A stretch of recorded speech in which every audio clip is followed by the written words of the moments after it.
Hai sobat sekalian, jadi selamat datang di acara bincang-bincang hangat kita di sore hari ini untuk menemani aktivitas Anda dimanapun berada. Kembali lagi bersama saya, Mari Salsabila. Kali ini kita akan membahas terkait inklusivitas dan pengaruh utamaan gender. Kita sudah kedatangan narasumber yang beliau ini sangat concern terkait tema ini. Langsung saja ini dia Mbak Norma Suci Prihatini. Ya, jadi Mbak Norma ini sebagai Kepala Seksi Pembinaan Pelaksanaan Anggaran 1D di Kanwil Direktorat Jenderal Kebudayaan Provinsi Kalimantan Utara. Oke. Selamat datang Mbak Norma. Selamat datang, selamat sore, Laris dan teman-teman semuanya. Menurut Mbak Norma pribadi nih Mbak, apa sih Mbak kesetaraan atau keadilan gender menurut Mbak? Kalau misalnya dari saya pribadi, keadilan atau kesetaraan gender ini kan merupakan prinsip yang menjamin bahwa antara laki-laki dan perempuan ini memiliki hak, kesempatan, serta perlakuan yang sama di berbagai aspek kehidupan baik itu dari keluarga, pendidikan, pekerjaan, maupun di masyarakat sendiri. Nah, kalau tadi Bu Maris bertanya terkait keadilan atau kesetaraan gender, nah, keadilan dan kesetaraan gender ini menurut perspektif saya juga dua hal yang berbeda ya Mbak. Karena kalau misalnya keadilan gender itu berarti memberikan perlakuan yang adil sesuai dengan kebutuhan sehari-hari. Sedangkan apabila kesetaraan gender itu meng-highlight dari kesempatan yang sama untuk setiap gender untuk berpartisipasi dalam semua hal tanpa ada diskriminasi gender tersebut. Jadi secara sederhananya kalau keadilan gender itu adalah adil sesuai kebutuhan dan kesetaraan gender adalah setara tanpa diskriminasi. Kalau di lingkungan kerja Mbak sendiri, kebijakan di lingkungan kerja kita tuh apakah ada atau memang sudah mengarah ke inklusivitas ya? Oke. Baik, secara globalnya atau secara umumnya sebenarnya Kementerian Keuangan ini sudah mengimplementasikan kebijakan mengurus tentang gender ya. Kalau misalnya kita namanya PDB mengurus tentang gender, baik secara internal maupun dimasukkan dalam kebijakannya. Nah, kita melihat Kementerian Keuangan atau mungkin dalam lingkup khususnya dalam ujian kendaraan sebagai policy maker itu berkomitmen untuk bahwa setiap kebijakan yang diberikan, program yang diberikan, kegiatan yang diberikan atau dilakukan itu mempertimbangkan aspek gender agar manfaat APBN itu dapat dinikmati secara adil dan merata. Nah, untuk sebagai policy maker itu ada beberapa kebijakan yang sudah dilakukan terkait dengan pengaruh selama gender itu sendiri. Contohnya perkara data elektronik yang memudahkan laki-laki dan perempuan dalam mengurus ekspor impor. Itu ada di UU 17 tahun 2006. Kemudian ada aspek-aspek keadilan gender di mana perempuan dapat memiliki NPWP sendiri. Ada juga dengan dalam penyusunan dan penelahan pencarian kerja dan anggaran kementerian lembaga itu berdasarkan gender budget statement.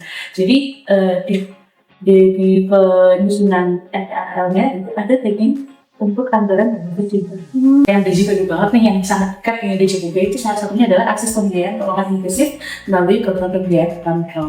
Ke dalamnya itu juga kita implementasi juga, seperti contohnya penunjakan pengaruh setara gender dibutuhkan dalam bentuk fasilitas pendukung gender dan inklusivitas kayak kebutuhan yang mengenai gender kayak ada lactasi, kemudian ada pengembangan anak, kemudian misal ada partner khusus disabilitas dan mungkin ada ruang merokok juga, itu menjadi salah satu bentuk dukungan yang kesetaraan gender.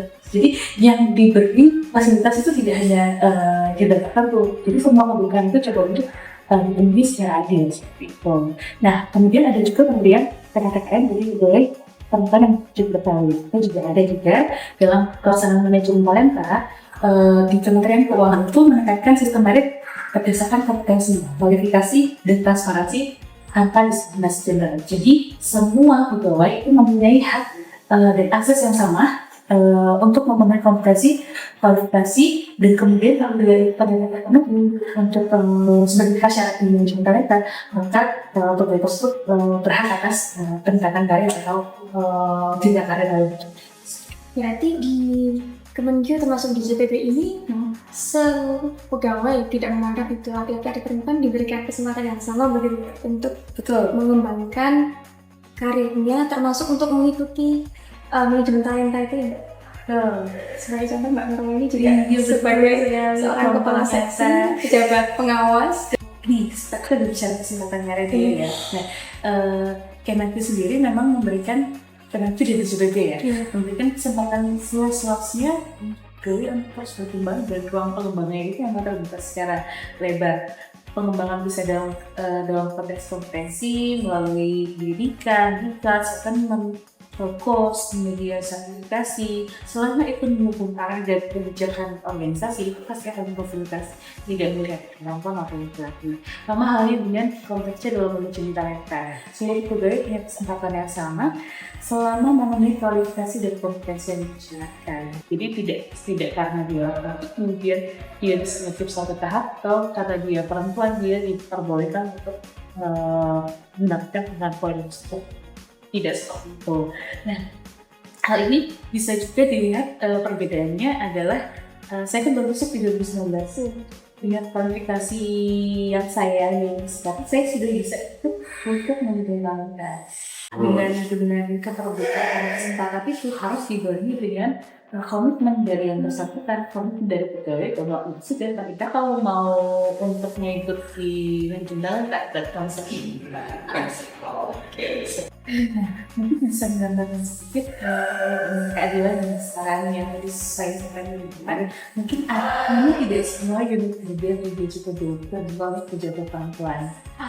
Memang tetap ada keadilan, ada aspek keadilan di situ, khususnya untuk daerah-daerah remote yang memang konflik gitu. Jadi mungkin memang belum ada pegawai perempuan. Jadi secara kebijakan organisasi itu belum berani menempatkan pegawai perempuan di daerah-daerah yang memang konflik gitu. Jadi ada aspek keadilan, tapi bukan berarti semua pejabat perempuan ada di wilayah nyatanya saya juga ada di Kalimantan gitu ya. Kalau kita lihat di data BPS itu masih ada kesenjangan gender di negara kita, bahkan tingkat partisipasi perempuan itu masih masih rendah dari dokter. Nah, kalau menurut pendapat Mbak Mona pribadi ini, kenapa di lingkungan kita di sekitar kita masih terjadi seperti itu, Mbak? Kesenjangan gender atau angka partisipasi perempuan masih rendah. Kalau misal dari perspektif saya pribadi ini ada beberapa hal. Yang pertama yang paling mendasarnya adalah adanya budaya patriarki di beberapa wilayah di Indonesia. Nah, yang pertama itu terkait dengan budaya dan norma sosial yang berlaku di beberapa kelompok masyarakat yang menjadikan adanya kesenjangan kesempatan perempuan untuk mandiri dan bekerja atau berpartisipasi atau berkontribusi di masyarakat. Nah, meskipun hal tersebut memiliki disangka karena itu bagian dari warisan budaya Indonesia seperti itu. Nah, hal tersebut mungkin semakin didukung nih. Senjangan tersebut mungkin didukung juga dengan adanya belum meratnya akses pendidikan, akses kesehatan sama teknologi. Mungkin kalau misal secara akses pendidikan sebelum mulai Indonesia sudah merata, mungkin anak-anak perempuan yang memang diperbolehkan untuk menyatukan akan sekolah. Kemudian anak perempuan mempunyai kesempatan yang sama untuk berpartisipasi di masyarakat. Nah, dengan teknologi juga yang kalau misal di Indonesia bagian wah ini ada perempuan yang sudah melakukan obat gitu ya. Kemudian nanti akan ada perempuan yang lain ternyata aku bisa loh untuk mengeluarkan sesuatu atau menciptakan inovasi, membuat produk dan lain-lain. Jadi lebih menular gitu. Ternyata perempuan perannya tidak hanya sebatas tertentu yang diperbolehkan dalam tata sosial atau dalam. Dan memang hal tersebut secara sistemik karena representasi perempuan dalam berbagai kebijakan kemungkinan juga terlalu banyak di Indonesia. Mungkin Mbak, harapan Mbak gimana sih untuk kesetaraan itu kebijakan terus kita semua sengketa? Harapannya ya, kalau melihat dari apa yang sudah diimplementasikan sekarang ya, semoga apa yang sudah berjalan di organisasi kita ini dapat terus dijaga, dipertahankan dan diamplifikasi secara luas ke organisasi lainnya. Namun sebelum itu sebenarnya yang paling penting adalah bagaimana kita menjaga dan mengimplementasikan itu dari lingkungan kita, yaitu dari diri sendiri, kemudian ke orang lain dan ke sebuah besar, sehingga membentuk budaya yang baru dan dapat merubah pandangan dan mengeluarkan pengaruh pemimpin. Oke.